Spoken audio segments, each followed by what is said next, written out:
அன்பு நேயர்களே அனைவருக்கும் இனிய வணக்கம். இது Vatican top 10 sponsored by Black Thunder, Ooty main road, Mettupalayam.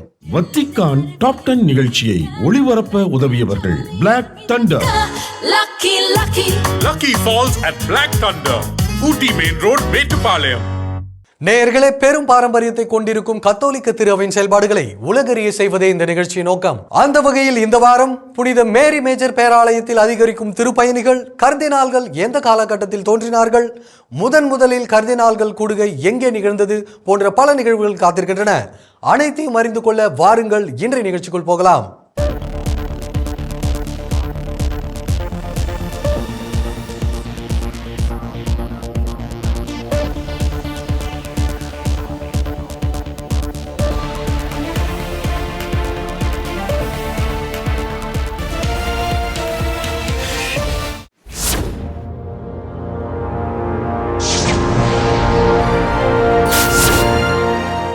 திருத்தந்தை பிரான்சிஸ் அவர்களின் மறைவுக்கு பிறகு புனித மேரி மேஜர் பேராலயத்திற்கு வருவோரின் எண்ணிக்கை அதிகரித்துள்ளது. அதை குறித்து இந்த பகுதியில் காண்போம். திருத்தந்தை பிரான்சிஸ் அவர்களின் கல்லறையை தரிசிக்க புனித மேரி மேஜர் பேராலயம் நோக்கிய இறை மக்களின் உணர்வுபூர்வமான புனித பயணம் 2ஆம் நாளும் தொடர்ந்தது. அன்றும் ஆயிரக்கணக்கான மக்கள் பேராலயத்திற்கு வந்த வண்ணம் இருந்தனர். அங்கு அமைதியான சூழல் நிலவியது. நான் அங்கு நின்றபோது ஏற்பட்ட உணர்வு எனக்கு எப்போதும் ஏற்பட்டதில்லை. மிகுந்த மகிழ்ச்சியும் பெரிய அமைதியும் ஏற்படுகிறது. இப்போது அவர் அமைதியில் ஓய்வெடுக்கிறார். மிக சிறப்பான புனிதமான ஒரு பிரசனத்தை நீங்கள் இங்கு உணர முடியும். அந்த உணர்வை விவரிக்க எனக்கு வார்த்தைகளே இல்லை. விடியற் காலை முதல் புனித மேரி மேஜர் பேராலயத்தின் நுழைவாயில்கள் மீண்டும் திருப்பயணிகள் மற்றும் பார்வையாளர்களால் நிரம்பி வழிந்தன. வரலாற்று சிறப்புமிக்க இந்த உரோமை பேராலயத்தின் பீடத்திற்கு அருகில் அமைந்துள்ள திருத்தந்தை பிரான்சிஸ் அவர்களின் கல்லறைக்கு அஞ்சலி செலுத்தவும் இறைவேண்டல் செய்யவும் உலகின் பல்வேறு பகுதிகளிலிருந்து பலர் வந்த வண்ணம் இருந்தனர். இது ஒரு அழகான அமைதியான இடமாகும். உலகின் பல பகுதிகளிலிருந்து நிறைய பேர் இங்கு வந்திருந்தார்கள். நான் மிகவும் உணர்ச்சி வசப்பட்டிருக்கிறேன். வெள்ளிக்கிழமை அன்று அவரின் இறுதிச் சடங்கில் பங்கேற்க வந்தேன். இப்போது அவரை இங்கே பார்க்கிறேன். கல்லறையின் எளிமை திருத்தந்தை பிரான்சிஸ் அவர்கள் தனது பதவிக்காலத்தில் கடைபிடித்த வாழ்க்கை முறையை பிரதிபலிக்கும் விதமாய் அமைந்திருந்தது. அது எளிமையாகவும் தரையில் வைக்கப்பட்டிருக்க வேண்டும் என்றும் எந்த அலங்காரமும் இருக்கக்கூடாது என்றும் அவர் விரும்பினார். அவர் மக்களுக்கான ஒருவராக திருத்தந்தையாக இருந்தார். இந்த வாரம் ரோமையில் கூடியிருந்த மக்கள் கூட்டத்தை பார்த்தாலே அது தெரியும். அதிக எண்ணிக்கையில் இறை மக்கள் இங்கு வந்து செல்வதால் இப்பேராலயம் கூடுதல் நேரத்துடன் திறந்திருக்கும். இங்கு ஒரே நாளில் 20,000 பேர் வந்து சென்றனர் என்பது குறிப்பிடத்தக்கது.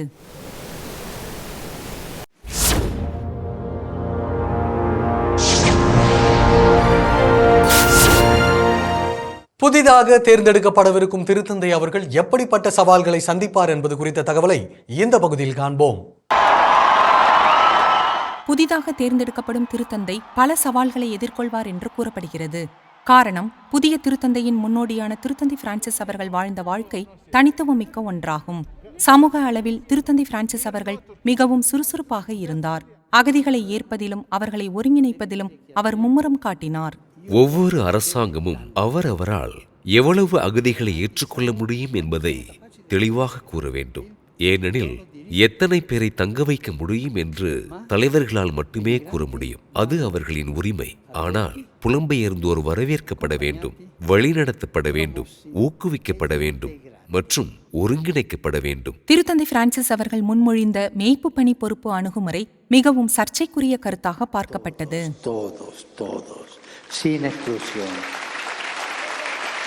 அனைவரையும் வரவேற்கும் அவரது திறந்த கதவுகள் என்ற கருத்தியல் திரு அவைக்குள்ளேயே சில சலசலப்புகளை ஏற்படுத்தியது.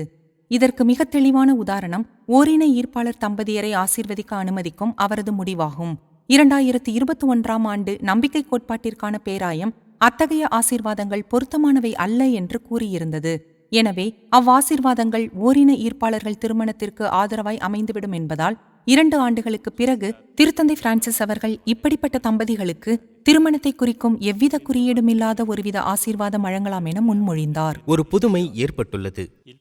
ஆசீர்வாதங்களை நாம் புரிந்து கொள்ளும் விதத்தில் இருக்கும் ஒரு புதுமை. திருத்தந்தை பிரான்சிஸ் அவர்கள் கூறுவது போல் சில ஆசீர்வாதங்கள் எதையும் உறுதிப்படுத்தாது, அங்கீகரிக்காது, புனிதப்படுத்தாது, நியாயப்படுத்தாது. ஆனால் அவை ஆசீர் வேண்டி வருபவர்கள் நலமோடு வாழ கடவுளின் அருளை வேண்டும், அருள்பணியாளரின் ஒரு ஜெபம் மட்டுமாகத்தான் இருக்கும். திருத்தந்தை பிரான்சிஸ் அவர்கள் பேச்சாற்றல் உள்ளவராகவும் தீர்க்கமான முடிவெடுக்கும் திருத்தந்தையாகவும் இருந்தார். தேர்ந்தெடுக்கப்படும் புதிய திருத்தந்தை இம்முன்னோடியின் சிக்கலான இடத்தை எவ்வாறு நிரப்புவது என்பதை தீர்மானிக்க வேண்டியிருக்கும். புதிய திருத்தந்தை எதிர்கொள்ள வேண்டியிருக்கும் பல சவால்களில் ஒன்று அரசியல் மட்டத்தில் உள்ளது. அவர் குறிப்பாக மத்திய கிழக்கு மற்றும் உக்ரைன் தொடர்பான வத்திக்கான் தூதரகத்தின் நகர்வுகளை கவனிக்க வேண்டியிருக்கும். அங்கு நாடு கடத்தப்பட்ட குழந்தைகளை ரஷ்யா திருப்பி அனுப்புவதை உறுதி செய்வதற்காக திருத்தந்தை பிரான்சிஸ் அவர்கள் எடுத்த முயற்சி முடிக்க வேண்டியிருக்கிறது. சமீபத்திய ஆண்டுகளில் வத்திக்கான் தன்னை மிகவும் மதிக்கப்படும் அரசியல் செயல்பாட்டாளராக காட்டியுள்ளது. 2014ஆம் ஆண்டில் இஸ்ரேல் மற்றும் பாலஸ்தீன தலைவர்கள் சமாதான பேச்சுவார்த்தைக்கான சந்திப்பை வத்திக்கானில் நடத்தும் திருத்தந்தையின் அழைப்புக்கு பதிலளித்தனர். ஒபாமா காலத்தில் கியூபாவுக்கும் அமெரிக்காவுக்கும் இடையிலான உறவுகளை சீராக்குவதிலும் திரு அவை வெற்றி கண்டது. வெனிசுலா அரசாங்கத்திற்கும் எதிர்க்கட்சிக்கும் இடையே திருப்பிடத்தின் நடுநிலையில் நடைபெற்ற பேச்சுவார்த்தை இங்கு குறிப்பிடப்பட வேண்டிய ஒன்றாகும். அரசணைய களத்தில் அடிப்படைவாதத்திற்கு எதிரான போராட்டம் என்ற ஒரு சிக்கலும் உள்ளது. சமீபத்திய ஆண்டுகளில் வன்முறையை ஆதரிப்பவர்களுக்கு எதிராக செயல்பட சில முக்கியமான இஸ்லாமிய தலைவர்களுடனான உறவை திருத்தந்தை பிரான்சிஸ் அவர்கள் வலுப்படுத்தியுள்ளார். உலகின் அதிக இஸ்லாமியர்களை கொண்ட நாடான இந்தோனேஷியாவின் சுன்னை இமாம், அல் அசாரின் இமாம் மற்றும் 2021ஆம் ஆண்டு பயணத்தின் போது ஈராக்கின் ஷியை தலைவரான அல் சிஸ்தானி ஆகியோருடனும் அவர் உறவை வலுப்படுத்தியிருக்கிறார். கிறிஸ்தவ ஒன்றிப்பு சார்ந்த திருத்தந்தை பிரான்சிஸ் அவர்களின் முதல் செயல் முக்கியமானது. புனித பேதுரு சதுக்கத்தின் முற்றத்தில் அவர் தோன்றி தன்னை ரோமையின் ஆயர் என்று அறிவித்தார். இந்த செய்தி மரபு வழி திரு அவையில் இருப்போரின் கவனத்தை ஈர்த்தது. அவர்கள் புனித பேதுருவின் வாரிசான திருத்தந்தையர்களை மற்றவர்களை விட மிக உயர்ந்த நிலையில் வைக்காத ஒரு திரு அவையை தான் விரும்புகிறார்கள். தேர்ந்தெடுக்கப்படும் புதிய திருத்தந்தை பிரான்சிஸ் அவர்களின் பாதையை தொடர்வது அல்லது அரசியல்வாதிகள் மற்றும் மத தலைவர்களுக்கு என்ன செய்தி அளிப்பது என்பது தொடர்பாக தீர்மானிக்க வேண்டியிருக்கும் என்பது குறிப்பிடத்தக்கது.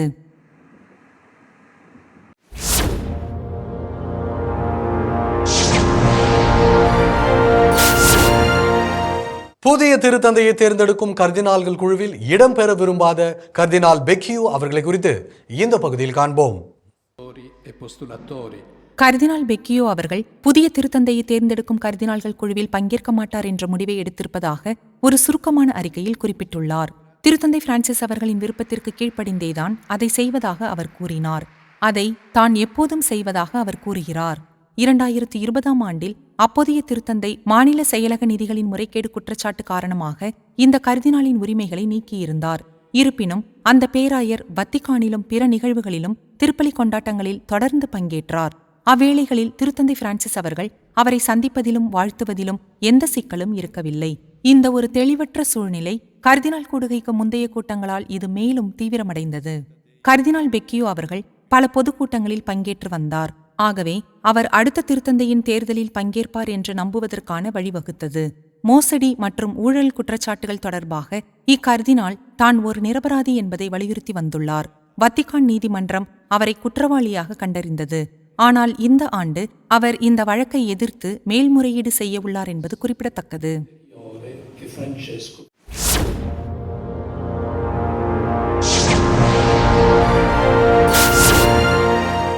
கர்தினால்கள் கூடுகையில் பங்கேற்க இயலாத சூழ்நிலையில் இருந்த கர்தினால்கள் யார் யார் என்ற தகவலை குறித்து இந்த பகுதியில் காண்போம். புதிய திருத்தந்தையை தேர்ந்தெடுப்பதில் வாக்களிக்க 135 கர்தினால்கள் தகுதி பெற்றிருக்க வேண்டும். ஆனால் அந்த எண்ணிக்கை 133ஆக குறைந்துள்ளது. 2 கர்தினால்கள் ரோம் நகருக்கு பயணம் செல்ல மாட்டார்கள் என்ற நிலை இருந்தது. எனவே சிஸ்டைன் சிற்றாலயத்திற்குள் அவர்கள் செல்ல இயலாது. ரோம் செல்ல முடியாத முதல் நபர் ஸ்பெயினைச் சேர்ந்த வலன்சியாவின் ஓய்வு பெற்ற பேராயர் அன்டோனியோ கானிசரஸ் ஆவார். இப்போது அவருக்கு 79 வயது. அக்டோபரில் 80 வயதை எட்டும் அவர் புதிய திருத்தந்தையை தேர்ந்தெடுப்பதில் வாக்களிக்கும் தகுதி பெற்றவராய் இருந்தார். ஆனாலும் உடல்நல காரணங்களுக்காக அதில் பங்கேற்க முடியாத நிலையில் இருந்தார். ரோம் செல்ல இயலாத 2வது கர்தினால் குறித்த தகவல்கள் தொடக்கத்தில் வெளியிடப்படவில்லை. இருப்பினும் அந்த கர்தினால் கென்யாவைச் சேர்ந்த ஜான் நியூ என்பது பின்பு தெரிய வந்தது. அவரும் உடல்நல பிரச்சினைகள் காரணமாக ரோம் செல்லவில்லை. முதலில் போஸ்னியாவைச் சேர்ந்த 79 வயதான கர்தினால் வின்கோ புலிஜ் அவர்களும் ரோம் செல்ல மாட்டார் என்று தோன்றியது. ஏனெனில் மருத்துவர்கள் அவரை பயணங்கள் எதுவும் மேற்கொள்ள வேண்டாம் என்று அறிவுறுத்தி இருந்தனர். சராஜிவோவின் ஓய்வு பெற்ற பேராயர் வத்திக்கான் அழைத்தால் மட்டுமே தான் ரோம் செல்வேன் என்று கூறியிருந்தார். இருப்பினும் பின்பு அவர் ரோம் நகர் செல்ல மருத்துவ அனுமதி கிடைத்தது. ஆதலால் அவர் புதிய திருத்தந்தைக்கு வாக்களிக்க முடிந்தது கவனிக்கத்தக்கது.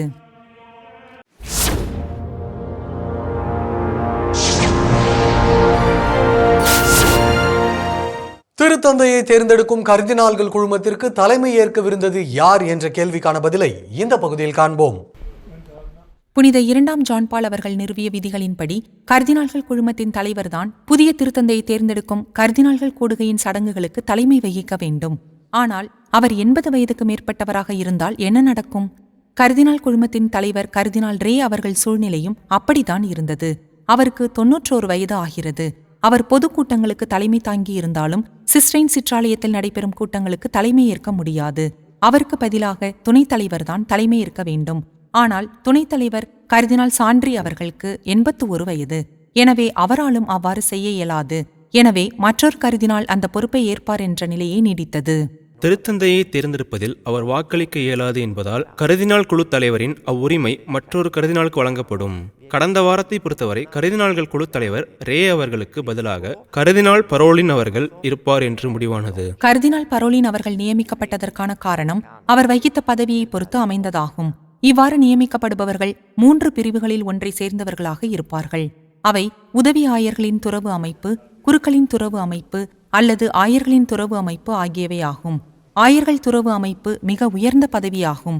இதில் தலைவர் மற்றும் துணைத் தலைவர் ஆகியோர் அடங்குவர்.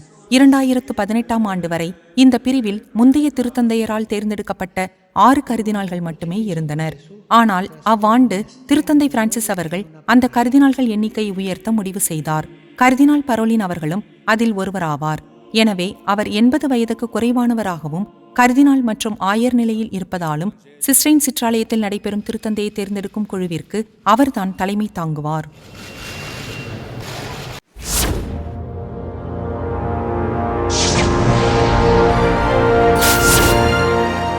திருத்தந்தை ஒருவருக்கு பதிலாக செயலாற்றும் நபர் யார், அவர் ஆற்றும் பணிகள் என்னென்ன ஆகிய தகவல்களை இந்த பகுதியில் காண்போம். திருத்தந்தை பதவி வெறுமையாக இருக்கும் செதே வக்காண்டே என்ற நிலையில் அனைவரின் கவனத்திலும் மையமாக இருப்பவர் கமெர்லெங்கோ எனப்படும் திருத்தந்தைக்கு பதிலாக செயல்படும் நபர்தான். தனிப்பட்ட முறையில் திருத்தந்தையால் நியமிக்கப்படும் இவரின் பணி இன்றியமையாத ஒன்றாகும். ஒரு புதிய திருத்தந்தை தேர்ந்தெடுக்கப்படும் வரை திரு அவையை நிர்வகிப்பது அவரின் கடமையாகும். 2019ஆம் ஆண்டு முதல் இந்த பொறுப்பில் அமெரிக்க கர்தினால் கெவின் ஃபெரல் அவர்கள் இருந்தார். அவர்தான் புதிய திருத்தந்தை தேர்ந்தெடுக்கப்படும் வரை திரு அவையின் இடைக்கால நிர்வாகத்தை நடத்தி சென்றார். பார்க்கின்சன் நோயால் பாதிக்கப்பட்டு 2018ஆம் ஆண்டு இறந்த ஜீன் லூயிஸ் டாரன் அவர்களுக்கு பிறகு இவர் பதவியேற்றார். 2013ஆம் ஆண்டு முதல் திருத்தொண்டராக இருந்தவர் கர்தினால் ஜீன் லூயிஸ் அவர்கள்தான். அதாவது ஹபேமுஸ் பாப்பம் என்று கூறி திருத்தந்தை பிரான்சிஸ் அவர்களை புதிய திருத்தந்தையாக அறிவித்தவர் இவர்தான். ஆனால் திருத்தந்தைக்கு பதிலாக இருக்கும் கமெர்லெங்கோ ஒரு திருத்தந்தையாக விளங்க முடியுமா என்றால் அதுவும் சாத்தியம்தான். வரலாற்றில் அது 3 முறை நடந்துள்ளது. முதல் முறை 1404ஆம் ஆண்டு கர்தினால் மில்லியோராட்டி அவர்கள் 7ஆம் இன்னோசென்ட் என்ற பெயரில் திரு அவையின் தலைவராக தேர்ந்தெடுக்கப்பட்டார். சமீபத்தில் 20ஆம் நூற்றாண்டின் முதல் திருத்தந்தையான 13ஆம் லியோ அவர்களும் இந்த அரிதான மாற்றத்தை பெற்றார். 1878ஆம் ஆண்டு திருத்தந்தை பதவி வெறுமையாக இருந்த காலத்திற்கு பிறகு அவர் 9ஆம் பியோவுக்கு பிந்தைய திருத்தந்தையாக தேர்ந்தெடுக்கப்பட்டார். இந்த காலகட்டம் 1903ஆம் ஆண்டில் அவர் இறக்கும் வரை நீடித்தது. மிக சமீபத்திய நிகழ்வு 2ஆம் உலகப் போரின் தொடக்கத்தில் நடந்தது. 1939ஆம் ஆண்டு கர்தினால் பச்சலி அவர்கள் தேர்ந்தெடுக்கப்பட்டார். அவர் 12ஆம் பயஸ் என்னும் பெயரில் திருத்தந்தை பொறுப்பேற்றார் என்பது குறிப்பிடத்தக்கது.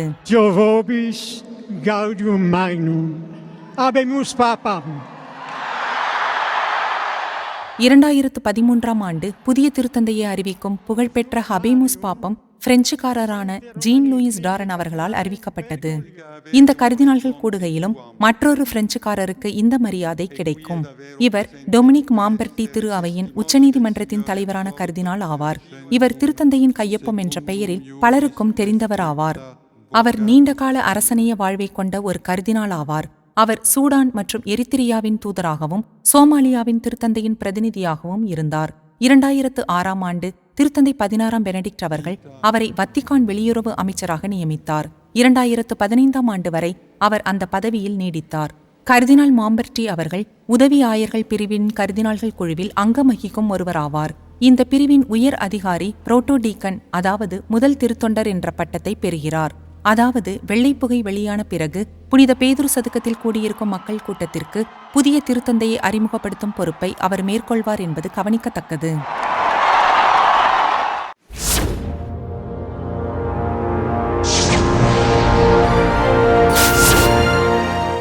புதிய திருத்தந்தையை தேர்ந்தெடுக்கும் கர்தினால்களில் தங்களது 50வது வயதுகளில் இருப்பவர்களை குறித்து இந்த பகுதியில் காண்போம். புதிய திருத்தந்தைக்கு வாக்களிப்பவர்களில் 50 வயதுகளில் உள்ள பலரும் இருக்கின்றனர். அவர்களில் ஒருவர் மற்றவர்களை விட இளையவர். அவர் 1980ஆம் ஆண்டு உக்ரைன் நாட்டில் பிறந்த மைக்கோலா பைச்சோக் அவர்கள்தான். அவர் ஒரு மீட்புத் துறவு அவையினர் ஆவார். மேலும் அவர் தற்போது ஆஸ்திரேலியாவில் வசித்து அங்கு குடியேறியுள்ள தனது நாட்டு மக்களுக்கு உதவி வருகிறார். 2024ஆம் ஆண்டு திருத்தந்தை பிரான்சிஸ் அவர்கள் அவரை கர்தினாலாக நியமித்தார். அந்த நியமனத்தில் திருத்தந்தை அவர்கள் மற்ற 4 இளைய கர்தினால்களையும் நியமித்தார். ஒரு புறம் 1973ஆம் ஆண்டு பிறந்த திருத்தந்தையின் விமானங்களை ஏற்பாடு செய்யும் இந்தியாவைச் சேர்ந்த ஜார்ஜ் ஜேக்கப் குவோகாடு அவர்கள் உள்ளார். மறுபுறம் 1972ஆம் ஆண்டு பிறந்த லிதுவேனியரான ரொலாண்டஸ் மாக்கிரிக்கஸ் அவர்கள் உள்ளார். அவரது அலுவலகம் புனித மேரி மேஜர் பேராலயத்தில் உள்ளது. அந்த நியமனத்தில் 1970ஆம் ஆண்டு பிறந்த ரோம் மறைமாவட்டத்தின் தற்போதைய பதில் கர்தினாலாக இருக்கும் பல்தசாரே ரெய்னா அவர்களையும் திருத்தந்தை பிரான்சிஸ் அவர்கள் கர்தினாலாக நியமித்தார். இறுதியாக 1971ஆம் ஆண்டு பிறந்த டொரண்டோவின் பேராயரான கனடாவைச் சேர்ந்த பிராங்க் லியோ அவர்கள் இருக்கிறார். 50 வயதில் இருக்கும் மற்ற கர்தினால் 1974ஆம் ஆண்டு பிறந்த இத்தாலியரான ஜார்ஜியோ மரெங்கோ ஆவார். மரெங்கோ அவர்கள் தற்போது மங்கோலிய தலைநகரின் திருத்தூது ஆளுநராக இருந்து வருகிறார். திருத்தந்தை பிரான்சிஸ் அவர்களின் மங்கோலிய பயணங்களில் அவர் அடிக்கடி காணப்பட்டார் என்பது கவனிக்கத்தக்கது.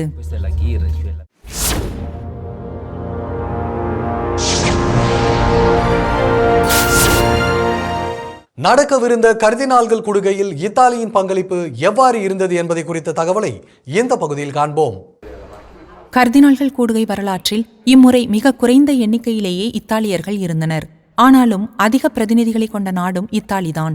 2013ஆம் ஆண்டு 28 கர்தினால்கள் இக்குழுவில் இருந்தனர். இப்போது அந்த எண்ணிக்கை கிட்டத்தட்ட பாதியாக குறைந்து 17ஆக இருந்தது.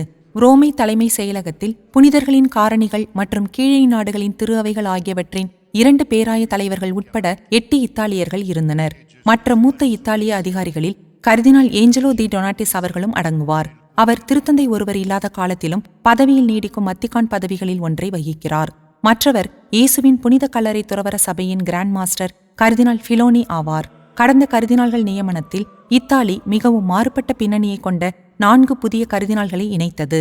புலம்பெயர்ந்தோர் தொடர்பான துறையின் உயர் அதிகாரி ஒருவரும், ரோம் மறை மாவட்டத்தின் புதிய பதில் கர்தினால் ஒருவரும், தூரின் உயர் மறைமாவட்ட பேராயர் மற்றும் நேபிள்ஸ் உயர் மறைமாவட்ட பேராயர் என 2 மறைமாவட்ட பேராயர்களும் கர்தினால்களாக நியமிக்கப்பட்டனர். இப்பட்டியலில் மிகவும் பிரபலமான 3 இத்தாலிய பெயர்கள் இருந்தன. முதலாம் அவர் கர்தினால் பியத்ரோ பரோலின் அவர்கள்தான். அவர் திருப்பிடத்தின் 2வது இடத்தில் உள்ளார். அவர் ஒரு அரசனையர். ரோமை தலைமை செயலகத்தை நன்கு அறிந்தவர். ஆனால் அதிக மேய்ப்பு பணி அனுபவம் இல்லாதவர். இப்பட்டியலில் இருந்த மற்ற இத்தாலியர் மத்தேயோ ஜூப்பி ஆவார். இவர் புலம்பெயர்வு போன்ற சமூக பிரச்சினைகளில் அதிக கவனம் செலுத்துபவர். அவரும் ஒரு அரசனைய பின்புலத்தை கொண்டுள்ளார். உக்ரைனில் அமைதி பணிக்கான தனது தூதராக திருத்தந்தை பிரான்சிஸ் அவர்கள் அவரை நியமித்தார். இத்தாலியைச் சேர்ந்த 17 கர்தினால்களில் அடுத்திருப்பவர் பியர் பட்டிஸ்டா பிசபெல்லா ஆவார். ஆனால் உண்மையில் அவர் ஒரு இத்தாலியர் அல்ல. ஏனெனில் அவர் எருசலேமின் ஒரு லத்தீன் முதுபெரும் தந்தை ஆவார். யூத மற்றும் இஸ்லாமிய உலகோடு உறவுகளை மேம்படுத்துவதில் அவர் முக்கிய பங்கு வகித்தார். காசா போரினால் தீவிரமடைந்த இஸ்ரேல் பாலஸ்தீன மோதலின் போது அவரின் நிர்வாகத்திறன் சிறப்பாய் அமைந்திருந்தது. அதே சூழ்நிலையில் இருக்கும் அடுத்த கர்தினால் ஜார்ஜியோ மரெங்கோ ஆவார். அவர் இளைய கர்தினால்களில் ஒருவர் ஆவார். அவர் இத்தாலியைச் சேர்ந்தவராக இருந்தாலும் ஒரு மறைத்தூது பணியாளராக மங்கோலியாவில் பணியாற்றுகிறார். சிஸ்டைன் சிற்றாலயம் மங்கோலியாவின் ஒரு கர்தினாலி தன்னகத்தை ஏற்பது இதுவே முதன்முறை என்பது குறிப்பிடத்தக்கதாகும்.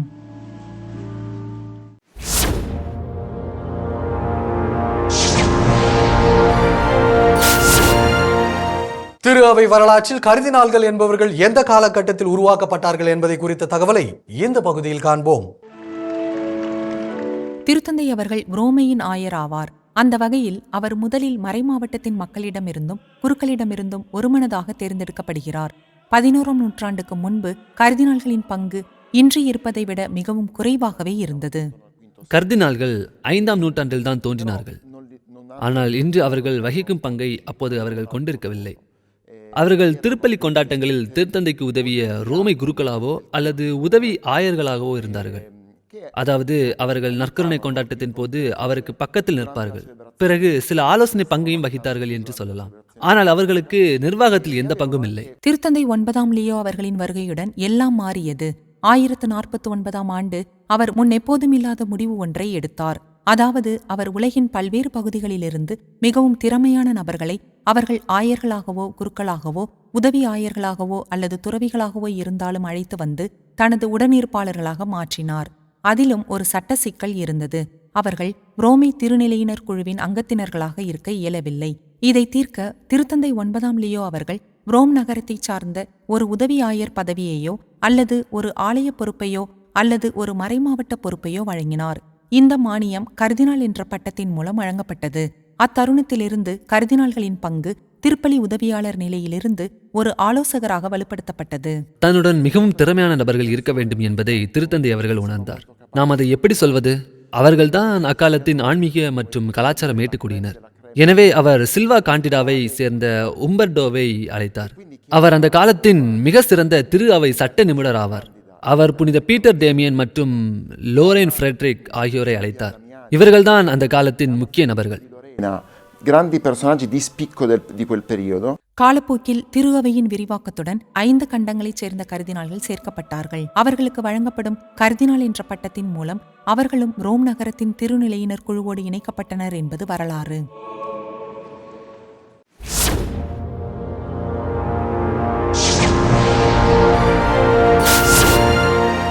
கான்க்ளேவ் எனப்படும் புதிய திருத்தந்தையை தேர்ந்தெடுக்கும் கர்தினால்களின் குடுகை முதலாக எங்கே தோன்றியது என்பது தொடர்பான தகவலை இந்த பகுதியில் காண்போம். இத்தாலியில் திருத்தந்தையர்களின் நகரம் என்று அறியப்படும் பல இடங்கள் உள்ளன. ஆனால் கர்தினால்கள் கூடுகை பிறந்த இடம் என்று அழைக்கப்படக்கூடியது ஒன்று மட்டும்தான். அதுதான் விட்டர்போ நகர். நாம் விட்டர்போவில் உள்ள திருத்தந்தையர்களின் அரண்மனையில் இருக்கிறோம். இது 1257ஆம் ஆண்டு முதல் 1281ஆம் ஆண்டு வரையிலான 24 ஆண்டுகள் திருத்தந்தையர்களின் ஆட்சிப்பீடமாக இருந்தது. திருத்தந்தையர்கள் இங்குள்ள அறைகளில் தான் வசிக்கிறார்கள். இப்போது கிறிஸ்தவ உலகின் முதல் மற்றும் மிக நீண்ட கர்தினால்கள் கூடுகை நடந்து வரலாற்றில் இடம் பிடித்த அறையில் நாம் இருக்கிறோம். அக்கூடுகை 33 மாதங்கள் நீடித்தது. 1268ஆம் ஆண்டு திருத்தந்தை 4ஆம் கிளமெண்ட் அவர்கள் இறந்தபோது வாக்களிக்கும் தகுதியுடைய 20 கர்தினால்களில் 19 பேர் புதிய திருத்தந்தையை தேர்ந்தெடுக்க விட்டர்போவுக்கு வந்தனர். ஆனால் கர்தினால்கள் ஒரு வருடமாக எந்த முடிவும் எடுக்கப்படாத நிலையில் மக்கள் தங்கள் கைகளில் பொறுப்பை எடுத்துக்கொண்டனர். விட்டர்போ நகரமும் மக்களின் தலைவரான ரனியரோ காட்டி அவர்களும் கர்தினால்களை முதலில் அரண்மனையிலும் பின்னர் இந்த மண்டபத்தில் அடைத்து வைக்க முடிவு செய்தனர். இங்கு கர்தினால்களுக்கு வெறும் ரொட்டியும் தண்ணீரும் தான் வழங்கப்பட்டது.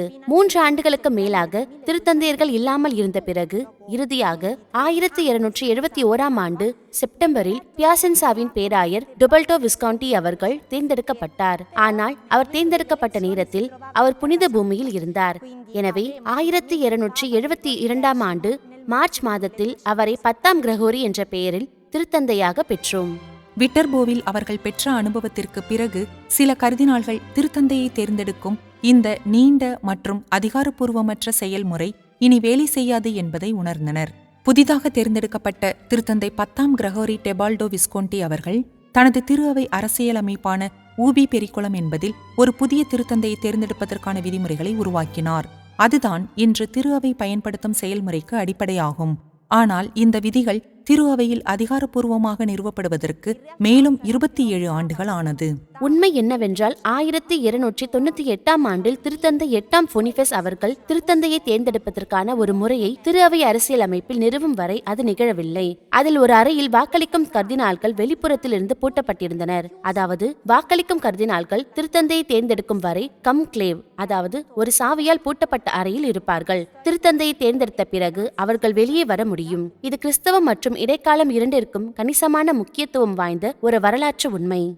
ஆனால் ரோம் நகருக்கு வடக்கே 90 நிமிட தூரத்தில் உள்ள சிறிய நகரமான விட்டர்போ திருத்தந்தையின் ஆட்சிப்பிடமாக கருதப்பட்டது. ஏனென்றால் 13ஆம் நூற்றாண்டில் குவெல்ப்ஸ் மற்றும் கிபெலின்ஸ் ஆகிய 2 முக்கியமான குடும்பங்களுக்கு இடையே நடந்த தொடர்ச்சியான சண்டைகள் ரோம் நகரை பாதுகாப்பற்ற ஒன்றாக மாற்றிவிட்டது. எனவே ஆட்சி பீடத்தை மாற்றுவது நல்லது என்று அன்றைய திருத்தந்தை உணர்ந்தார்.